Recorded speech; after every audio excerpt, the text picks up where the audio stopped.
Hey, what's up, everybody? You're watching the Recovery Clinic. Thank you for tuning in. If you haven't already done so, please hit that like button, follow our page, hit the little bell so that you get notifications when we go live. Ring the bell. Ding, ding, ding. My name's Jimmy McGill. I'm a person in recovery from the disease of addiction. This is Dickie. In recovery from the disease of addiction. Say something like... Dang. I wanted to hear something like, my name's Dickie, and you don't ever have to get high again. My name's Dickie, and you don't ever have to get high again, even if you want to. Even if you want to. And that's the miracle. That's the message that we carry on the recovery. It doesn't matter what external things we have going on. We do recover. Yes, we do. We don't have a guest today, guys. We wanted to do something different this week and meet with you. So tell us how you're doing. We're checking in. Jimmy and I will check in with you. Yeah. And we'll go from there. But a little bit of a roll call. We're so glad you're here with us. Ben Brown, hello back to you. JD always talks in his Australian accent, says good morning. Wait a minute. How did you say that in Australian? Me? Yeah. G'day, would you like good a eye. spot Good of eye. tea? Good eye, mate. I don't know if I said that right or not. The Goodman? G'day. Yeah, G'day, anyway, mate. it's nice to be sober today. It is. Out here. You sound like an Australian. And you look like one. Because I've been down under. I've been down under the a jail. rock. They put me in the jail reserves. They're like, they knew I wasn't going to survive. Yeah. And they had me in and out in the work release program, and I'm thinking I'm suffering. Jimmy's under the jail. Living. Yeah. I got me a case of Roman noodles, a bag of coffee, and I'm balling. That's right. What's Good morning, up? Kyle, Sherry, Lee. We're so happy that you're here with us. You know what we're going to do, too, while you guys check in with us and tell us how your week has been since last week or how your day's going today, whether you're in a rut or whether you feel happy in your gut. and Whether if you're in a rut or for happy in your gut, if you're clean and you're sober and your life will surely show it, clap your hands. There's another song that I grew up with. I'm not going to say it right now, to that same jingle. But you guys know what I'm talking about. Jared Dyer, what's up? Congratulations on recently graduating the PAC project. Got it. I'm gonna get it out in a second. Congrats. Congratulations. So we have some messages from people that ask questions or just make comments that we want to address with you. And so some of them are challenges that we can use help on coming up with the solution. This person sent us something that says, hey guys, I'm recovering from heroin and opioids addiction. I've been doing good in a program for recovery that someone helped me get into last year, but today's a hard one for me. The one who helped me has relapsed, and more recently on heroin, and today happens to be her birthday. Yeah, and so what she asks is, she feels responsible because they both ran together, and she introduced this person to heroin. Oh, I thought. And then they got clean, and then that person went back out. Yeah, that's a hard one. I can relate a little bit because the person who introduced me to recovery, the person who took me to my first self-help group, my first meeting, that person went back out and has never made it back in. And that sucks. That's a weird place to be. Yeah, I mean, mine is with my sister. I'm 6 years older than her, and so I introduced her to marijuana, and then she spiraled just like I did. And she's in recovery now, right? She celebrated 10 years. So in 2020. Yeah, that's power. That's powerful, man. 10 years. And so I went through some of that guilt, but that's why we have, for those, I practiced the 12 steps, and so I went through that process and was able to clean up and mend that relationship with her. Yeah. and for any part I may have had. Yeah. Yeah, that's But good one stuff. thing to remember, I'm not responsible for your recovery. I'm No, not you're responsible not. for your addiction, the same way you're not responsible for mine. But we don't have to do it alone. And that's what a lot of recovery literature tells us too. Like, I'm not responsible for my addiction. I'm not saying I'm not responsible for the actions that I committed in an addiction, right? But like, if I'm truly born with this unfillable void in me, and I'm always seeking out some different solution to change the way I feel due to this void, then I'm born with that, right? But once I learn about recovery, I get clean, and I've got my process from that moment on, it is my responsibility to take my medicine, which is my recovery. That's what keeps me from being in active addiction. So I'm responsible for my recovery at that moment. Participation, Yes. a focus, Yeah. discipline. Those things that I didn't understand. Yeah. We just made a video kind of talking about the same thing. Like, and I'm going to tell you where that came from is I was scrolling through social media and got mad. Imagine that. I saw something I didn't like on social media, which from my perspective was misinformation. This person's like, listen, and she's going off, Chris. Yeah. Brent like, Franks, you don't relate to what he's saying, right? Hey, look, we don't have to be judged by our past. So this person's like, relapse is part of recovery. You need to stop it and get over it. I mean, she's going off too. Like, she's speaking with authority, conviction, confidence. And I'm like, she's like, relapse is part of recovery. And I'm like, no, it is not. Like, I'm going to make a video response right now to her. I'm like, he's all into TikTok. He's wanting to do these duets. Yeah, I'm like, no, bro. Well, it's not, you know? Yeah. It's not. It may be part of your story, but to say that relapse is part of recovery means everybody who's got substantial clean time must go get high again. Yeah. That's what you're saying when you say relapse is part of recovery. Yeah. I don't like comparing the disease of addiction to other diseases because the addiction is so multifaceted and complex. Yes, manifesting. But in the sense of the word relapse, what that means is a return, right, of the disease. Return. And so for me to actually relapse, I've got to stop. Yeah. And I've got to have this thing go into remission. I've got to actually have recovery. Me getting 30, 60 days is not a relapse when I go back out. I haven't had anything in remission. I haven't changed anything. And so it's just, but anyway, so if I recover from cancer and that disease is gone, goes away, and I'm in remission, and then it comes back, then you've relapsed. the disease is back. I've relapsed. It's relapsed. It's back. Yeah. So, you following? Yeah. Yeah. So I mean, I completely get it. I understand. So relapse is not a part of recovery. It cannot be a part of recovery. Just because of those definitions. So that's like saying... But it is for a lot of... It's part of my story. I've returned to use a lot over my attempts to get healthy. Right. So another way to look at this, Chris, and you guys are free to take any perception that I throw out there, any of these little catchphrases. To say relapse is part of recovery is equivalent to saying honesty is part of lying. Yeah, think about that. Think about that. Let that brick pop you in the face. That'll tax your head. That ought to get you. So this, Kristen, thank you for saying this. Relapse happens one compromise at a time. I like that. Yeah, absolutely. That's real. Yeah, that's good. So we have another, feel free to add any kind of comments or things that you're dealing with, and we'll address them with you, and the whole group can take a shot at it. Sherry Van Oyster said, but the guilt is so hard to let go of. It is. It is, yeah. Yeah. But that's why we do, that's why we share.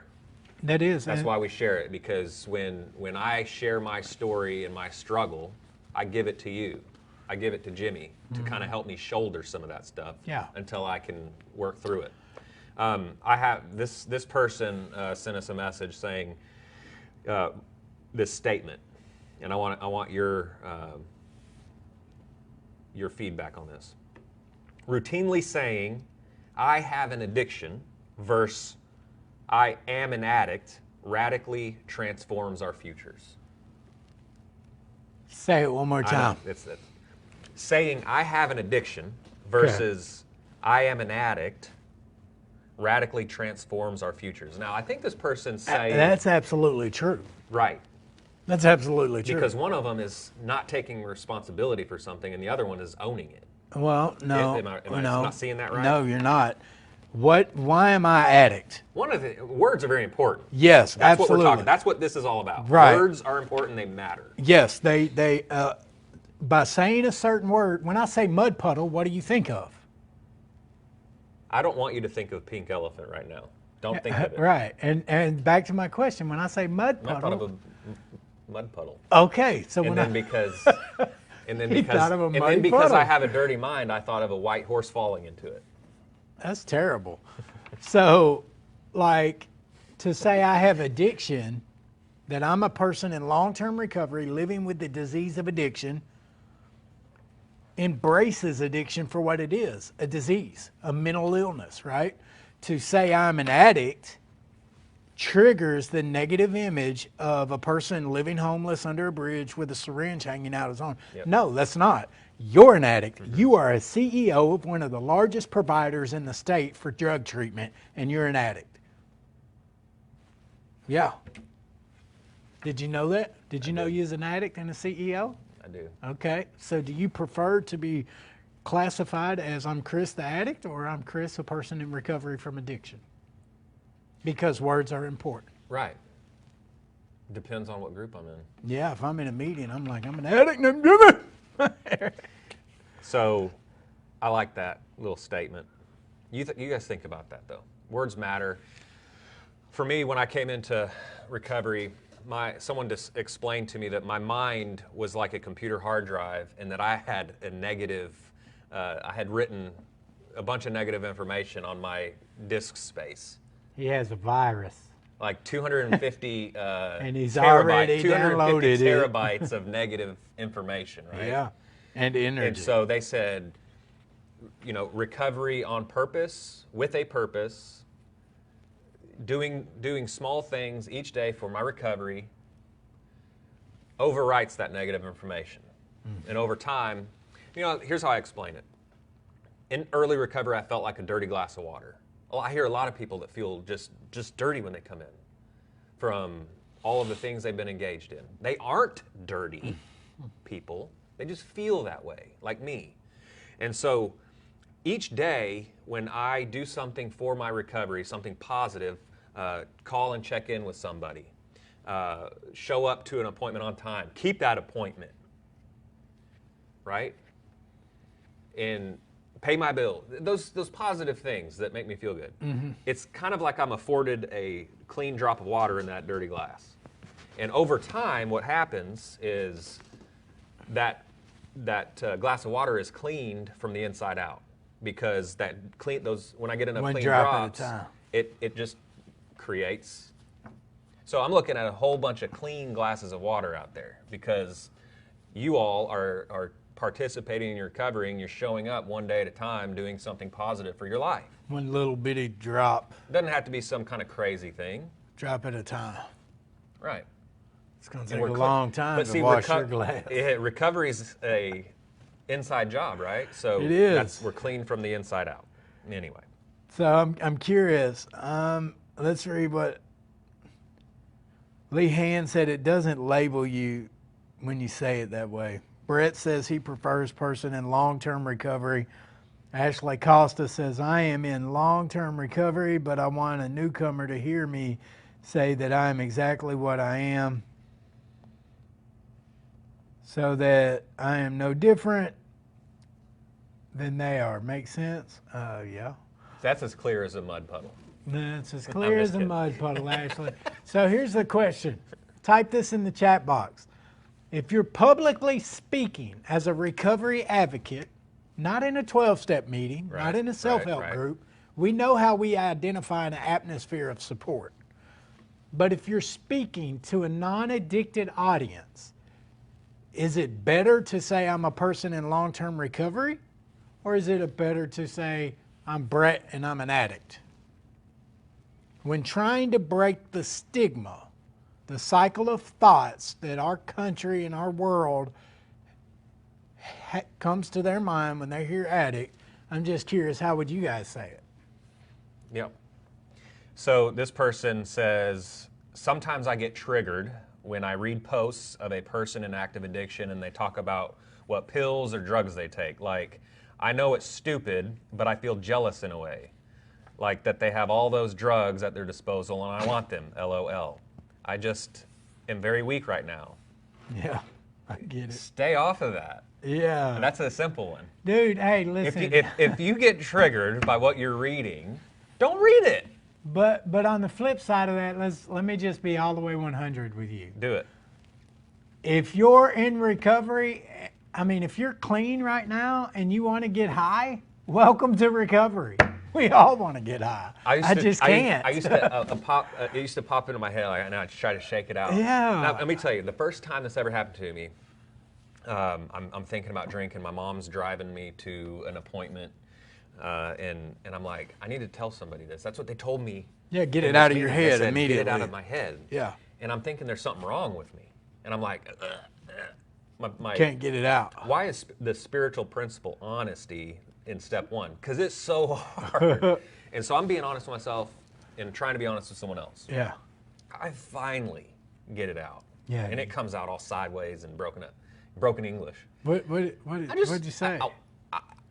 I feel like I want to drink, finally when I got it out. And it was hard, wasn't it? When I told choking on a rock. When I told someone else in recovery later that day about, I told that to my mom.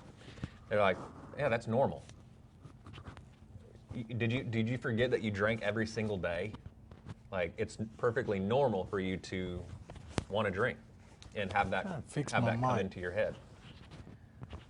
We have technical difficulties. I couldn't operate a glass, and Jimmy's having trouble operating a microphone. I got my microphone. I'm just buttoning my shirt right here. That's all I got to do. So, Sherry says, I say I'm the mother of a now adult child that struggled with substance use for over 20 years. Language matters, people. Yeah, person in recovery. What else we got? All right. Hey there. I just need some advice, tips on some of you that suffer with anxiety. I was diagnosed with major depression, high anxiety, and more before my addiction. I haven't taken anything in years, but I swear now that I am sober, my anxiety is killing me, all caps, killing me. Sometimes I feel like I can't breathe. I mean, I can certainly relate to that. How? Well, talk to me about it. When I was getting sober, some of the literature that I was reading talks about like the great wave of my past will wash over me, kind of when I thaw out, right? Because what I was doing was numbing my feelings through substances. Right. And when I got sober, all of those feelings hit me at once, and I was like, man, wanted to run, the fight or flight syndrome. Yeah. And I remember I was in a Walmart around Christmas time, and the crowd, the sounds shut me down. And they had this little wall where you could like push the buttons and it would play a sample of some music. I literally was in the middle of the store, found this little aisle, and I was like listening to this meditation music just like in the middle of this anxiety episode. And then I found Tara, and I was like, we need to get out of here. I'm struggling. And so a couple of things happened. I was honest with her. I shared how I felt, which was unusual. I would have kept that bottled up. But I said, I'm not feeling okay, and we need to leave. And we'll come back and try it later. And then I called somebody and worked through it. Because I know if I don't, I'm a pressure cooker waiting to explode. But as far as anxiety, that's a medical condition, and I would suggest seeing a medical professional about that, staying in touch with your support group in recovery as well, and then figure out the best possible approach for yourself and what makes sense for you. But one thing I can say is anxiety and depression is common In addiction. In addiction. Yeah, you know what's But see, here's one more thing. Sorry. The balance is, though, Jimmy, like I was doing a lot of depressing stuff, and so some of the things I were doing were contributing to some of those feelings I was having. And so when I was sober and clean for a period of time, some of those things subsided, but others presented, and I needed to focus on that, and it's perfectly okay. Yeah. You know what comes to my mind when you talk about that is depression, anxiety, isolation. These are symptoms of addiction. Those are also standalone diagnoses. Yes. Okay? So you've got people who are simply diagnosed with anxiety, depression, mood swings. That's all. And all of those simply are individual symptoms of addiction. You can take all those mental health diagnoses, those disorders, you throw them together in a pot, and what you've got is addiction, right? That's crazy. Drug use doesn't make me an addict. Addiction does. And what happens is over time... Say that again. Drug use doesn't make me an addict. Addiction makes me an addict. I don't have to use drugs to be in active addiction. I can try to fill that void with a number of things. Drug use is just the most obvious symptom because it shows you the most destructive path in the worst case scenario. You can clearly see the outcome of having that symptom. It's like having a virus and some symptoms are worse. We can all relate to that right now. You know? Valerie Baker says, Jimmy, to answer your question, I think it's important to say to the audience that we are addicts. That's what we know, but then there's the opportunity to begin shifting their opinions of us by explaining how we are in recovery and can recover. I feel they'd see it as us being honest and transparent. Michelle says, my blonde hair is my halo. I'm not sure about that one. Is that a country song? Yeah. Well, if you know Michelle, it's probably a demonic song. She got a mean streak in her, man. Screencore? And she told me yesterday in front of like 20 people she'd fold me up like a lawn chair. Scared me. Hey, I believe that, though. And you were right. That's a normal response to that. Yeah, from Michelle, you know. If you responded any other way, I'd be worried for you. Yeah, I'm like, Fold you up like a lawn chair. That's what she said. Somebody said something about Jimmy. She said, man, I'll fold you up like a lawn chair, Jimmy. And I was like, oh, gang, gang. Yeah, went from faith gang to gang, gang. Fold you up with a lawn chair gang. Yeah. Brett says, Michelle. just because the drugs are gone doesn't mean that we don't have the mental illness. That's good. This person says, addiction is hard, recovery is harder. I feel more at war with myself today than I did in my addiction. I have good days and bad days. Lately, it's been more bad. People say my attitude sucks, and I'm a B. You're completely right. But what you don't know is that there is a war raging in my head. That is some honest, raw emotion. And I appreciate that person and their transparency. Yeah. There's a bunch of stuff that she just said. And one of the things with that raging war inside of our head is the absolute truth.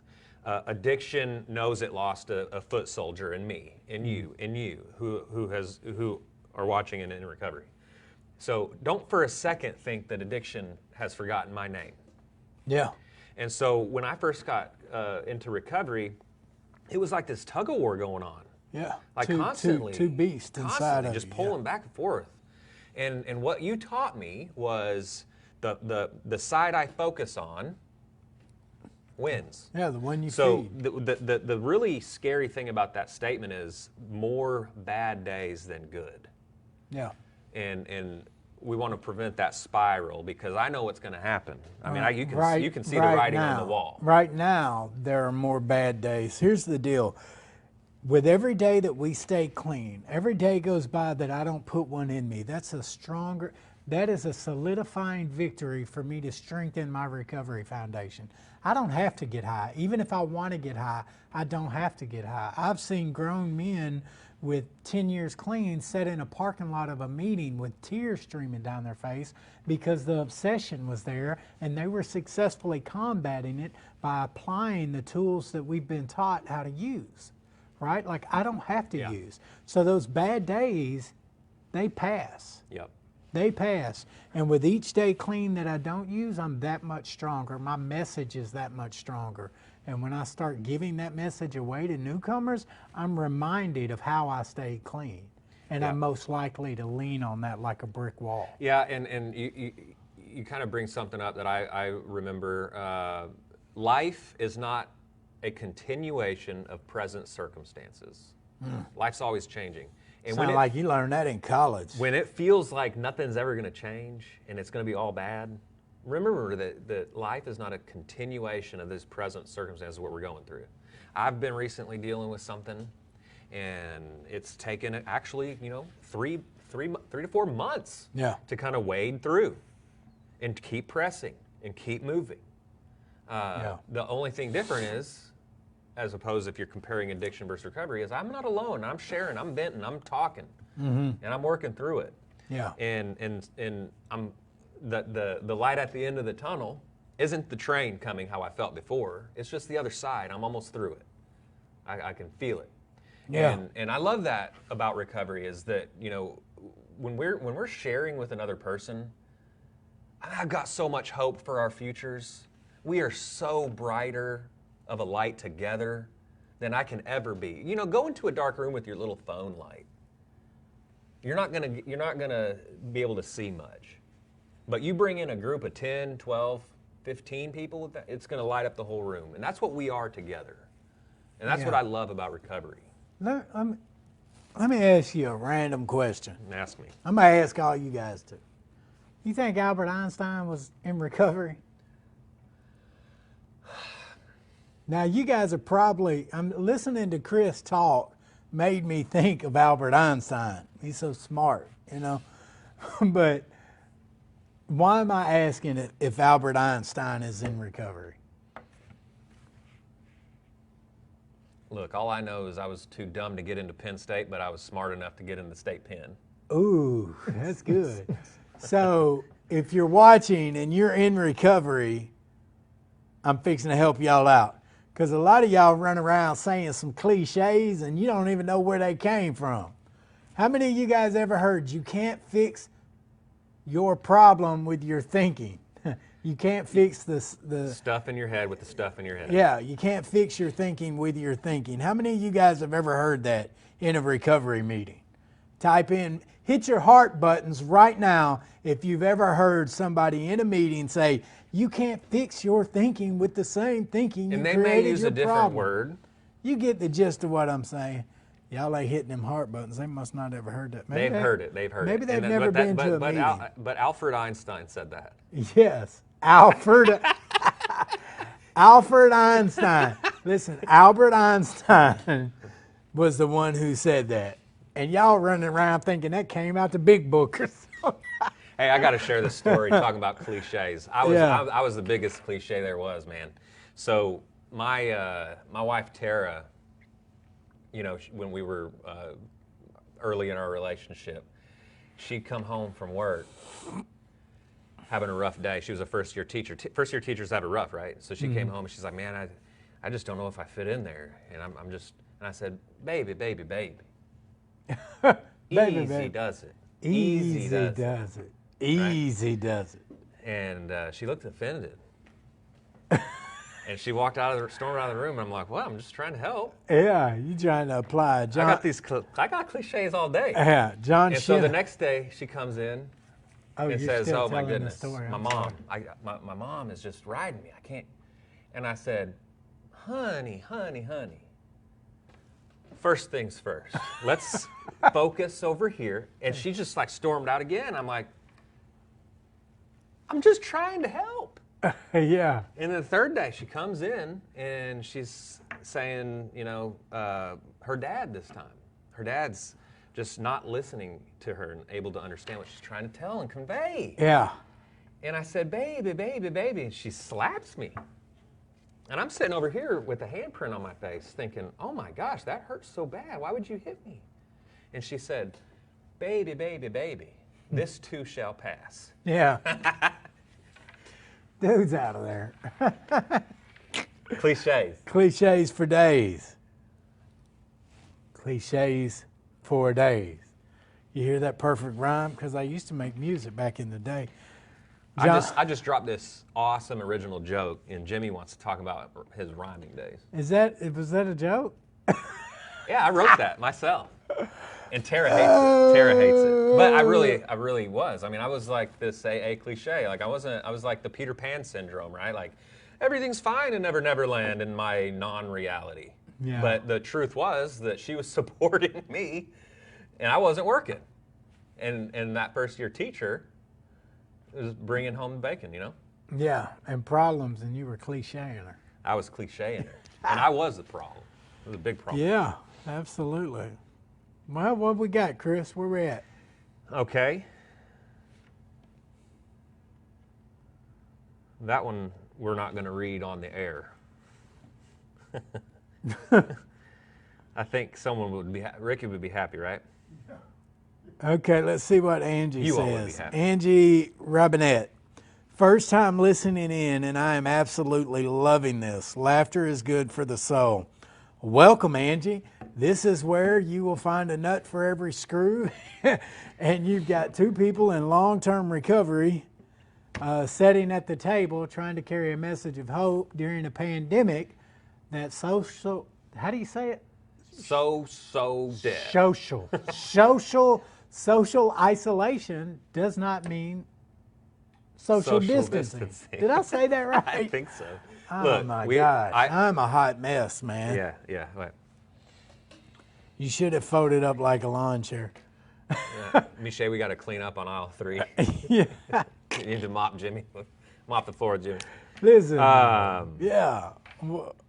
We just love you. And we love everybody. We love everybody. Where we at, Hey, Chris? John, I know you tried to read this just a second ago. You can't outthink a thinking disease. Yeah.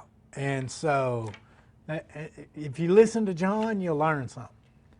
That's not like listening to us. We're liable to get you in trouble. I've been in the ring a lot with addiction. I'm 0 for however many. 10? You might as well get in the ring with Mike Tyson. That's what it's like. It's going to wear you out. I've never won, especially when I'm sitting here thinking about taking a drink, not taking a drink, taking a drink. If I'm really entertaining that thought, I will take a drink. That's my history. That's my evidence. Have you seen Pleasure Unwoven? Say social distancing. I guess I have a speech impediment this morning. Like I'm struggling. No, that's not. I mean, maybe stressful. Maybe stressed. You're like a stress that you're. Like my words aren't words. Yep. I'm having pronunciation problems stroke, today. I don't know. I hope not. Golly, why would you say that? Like we need to. Like wow. Can we get him a glass of water? Hey, Lena said you're winning now, Chris. Yeah, because y'all know I stay on Chris. Oh, he does. I stay on him. I'm like white on rice and stink on other stuff. I'm on him. Hey, so back to what you were saying. I think with everyone watching, I think we're over 200 plus years of recovery in this group that's watching right now. That's awesome. And that's a conservative number. I'm just being. Yeah. No, John got 38 by himself. So, How many you got? 13. I'm a teenager. That's as of 43. last year. Hey, guess what today is? Normally I don't do this because I don't celebrate or call out on the month or the weeks or the days. Like I'm looking for the year, if I can stay clean for the year. What do you got? I got 5 years and 11 months completely clean today. I am 1 month away from having my sponsor sit right here at this table as a guest on the show. He's rounding the track. He's coming. Yeah. To that. And if it's God's will that I don't put one in me between now and then, I'll have 6 years clean in 1 month from today. Yeah, I'm glad you didn't say, Lord willing, I'll have that. God's always willing, guys. God is always willing. Yeah. The question I have each day for myself is, am I willing to do what I did yesterday? Yeah. So I can perpetuate recovery. I think that a lot of us who end up going back, and I have a long history of that before I found, the sustainable recovery that I have today. Yeah. Is that I wasn't perpetuating forward my recovery. It was like, I'm waiting for the dean of recovery to come confirming my certificate of completion. Yeah. You're great. Your step work looks like a thesis. It looks like caveman drawings the first round through. Hey, don't you love how we do that? We overcomplicate everything about recovery. Like step work looks like I'm writing a. Remember step 8?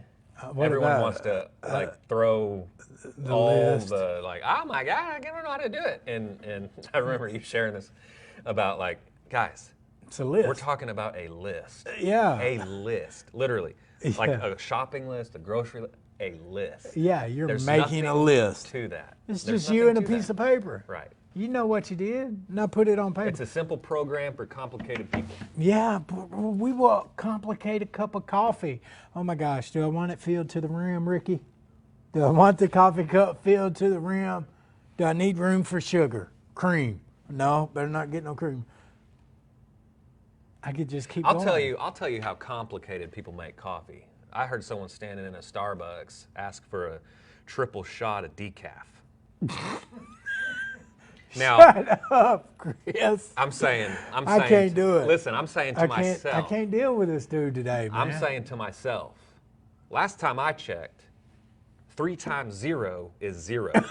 That's like sitting on a plane waiting for it to take off without any gas, without any wings. I'm just sitting in there waiting. Oh my gosh. He said, give me a Triple shot of decaf. No, I'm serious. Oh, 3 wow. times 0 is 0. Put some caffeine in that. Oh my gosh, man. I'm telling you, that person's probably was what we call an Al-Anon, an earth person. Yeah, that's Like that. my wife. My wife's a I black belt. wonder what kind of rationalization, Chris, does it take to get to the double shot of decaf? They probably just like the taste. Oh But my I'm gosh! sitting here thinking, I why need not to. just order a large? I don't know. I remember rationalization is the enemy of recovery. You know what I mean? Yeah, and justification. Yeah. I stole from them because they weren't paying me enough. I guarantee you. Listen, I'm not going to do none of this dope till 5 o'clock this evening. It's 8 right now in the morning, and that's how I know I'm not in addiction, because I can wait till 5 o'clock. Wait a minute. It's 3. That's the rationalization, and then the justification to say, I'm just going to do this now because I'll just figure out a way to get more tomorrow. Yeah, and then at 4 o'clock, you'd be like, well, it's 5 Eastern time. I had a guy say to me one time that he agreed with his wife that he was only going to drink 2 beers a day. He was going to moderate. Yeah, how'd that work? We hear a lot about moderation right now from a recovery group, and they're like, moderation. Yeah. Moderation. That can work. Not for this guy. Here's what he did. He lasted one day. He did the 2 beers, right? Mm-hmm. And then he figured out, if I drink 2 beers at 11:50 p.m., when it hits midnight, I can have my other 2 Hey, for that day. He's staying up till 12. Yeah, to the next day. Oh my gosh, And man. then, but I mean, obviously we can't control the compulsion and the obsession that comes after putting something in my body, because then I'm off and running. Let's throw a stick in the mud puddle real quick. What did you think of when I said mud puddle? So, now, you brought up moderation use and groups that advocate for that. And so this is my prediction. And you guys can hold me to this. Now, as a peer specialist, I'm taught and recommended to embrace multiple pathways. What I predict in the near future is a civil war between recovery. It's right now. I mean, the lines are drawn. Yeah, lines are being drawn. You've got states that have legalized complete drug use. Like in Oregon, it is legal for you to have heroin, cocaine, everything in your pocket right now. You can have whatever drug you want, and you get a $100 fine if it's more than said amount. Heroin, Oxycontin, doesn't matter. Now, you've got long-term recovery advocates, myself included, Chris, yourself included. You're going to see recovery advocates say abstinence versus moderation use. You're going to see a fallout. You're going to see a separation in the unification, right? Like unity doesn't necessarily equal uniformity. And I predict that within the next couple of years, you're going to have two versions of recovery. Well, you think I'm tripping? No, I think that it's kind of somewhat already here. It's happening in now. A lot of ways. It's happening now. People that have always been open-minded enough to embrace whatever works for you is coming out saying, listen, you're tripping if you think going from shooting heroin to just snorting coke is going to help you. Like, so they're starting how I to see speak that out is, on that. I think everybody needs to be a part of their treatment plan or recovery plan, right? Like Yeah. I need to be I need some say-so. a contributor. Yeah. However, giving me the reins to my life is like giving a baby a scalpel. Yeah. I'm going to hurt myself. Yeah. I really need that. I need that help. I need that trust in somebody. That's why I'm looking at a bunch of courageous people that can sit there in the cups of their despair, completely broken, and put my complete trust and faith in somebody like you that has been in recovery. And I say, please help me. I'll do whatever it takes. Tell me what I need to do. Because what I've done doesn't work. Yeah. Now, not everybody's going to do that. I understand that. But for you to be able to tell me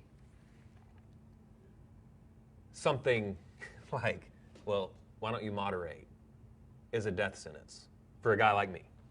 Yeah, how do we, that's saying moderation, to me, if you're willing to use moderately, you have not embraced addiction as a disease. Yeah. You cannot rationalize. I think that's what we need to do is continue to blend and I think right now, okay, I'm with you now. I think what we're seeing right now are the groups talking. Yeah. And we haven't, you remember what we went through recently when we have two groups thinking something and never being at the same table talking through things and challenges, you're going to have the miscommunications. Yeah, miscommunication. And so until we get the people around the table, there's going to continue, and it's a big table. We're talking about the U.S. of A. And so a lot of hope for the recovery community, though. Right. We're in a transformation, and when the dust settles, there's going to be something special because we've always survived. Yeah, and we're going to continue. We know how to survive. That's right. We're coming to the end, but do you have any, what we've been forgetting to do, or some announcements or shout outs? Yeah. I don't have a flyer, but maybe you. Absolutely. I know the AR Connect. I'm sure you've got some details about that. I don't really have any announcements today, do you? Oh, next week, I know who our guest is. The Arkansas State Drug Czar. That's the guy that arrested me. What are you doing? Are you texting? I'm going to share what you're talking about. Keep talking. He's texting. No, I'm not. Hey, there's something, tune in next week at 11 o'clock. If Chris has got something he's pulling up before I get there, do you got it? We'll have it I do. next I got week. it. Oh, he's got it. He found it. AR Connect is a partnership with UAMS and some others. Sorry on your shout out, I missed you. But anyway, it's open 24 hours a day, 7 days a week. If you know someone who is just struggling and they need to speak with a medical professional, it's free of charge. No that number money. Is you don't need no money. Local 501-526 3563. 3563. Call that number right now. Get you mental health and substance use treatment for free. It's a Right now, no it's a insurance, nothing. virtual Call. clinic. Yep. They got COVID money just to provide support for people like us in recovery because this pandemic has been like dropping a brick on us. It's good. Tune in next week at 11. We love you guys. We'll see you then. Thanks so